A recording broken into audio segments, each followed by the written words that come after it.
اور اللہ نے جو تم پر احسان کیے ہیں ان کو یاد رکھو، اور اس کے عہد کو بھی جس کا تم سے قول لیا تھا، یعنی جب تم نے کہا تھا کہ ہم نے اللہ کا حکم سن لیا اور قبول کیا۔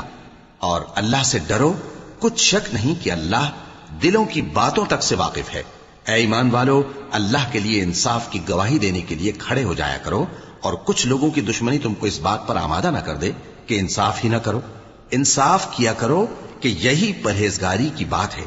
اور اللہ سے ڈرتے رہو، کچھ شک نہیں کہ اللہ تمہارے سب اعمال سے خبردار ہے۔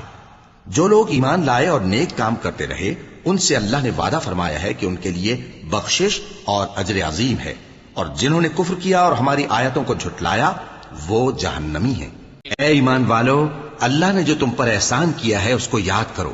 جب کچھ لوگوں نے ارادہ کیا کہ تم پر دست درازی کریں تو اس نے ان کے ہاتھ تم سے روک دیے، اور اللہ سے ڈرتے رہو، اور مومنوں کو تو اللہ ہی پر بھروسہ رکھنا چاہیے۔ اور اللہ نے بنی اسرائیل سے اقرار لیا تھا، اور ان میں ہم نے 12 سردار مقرر کیے تھے،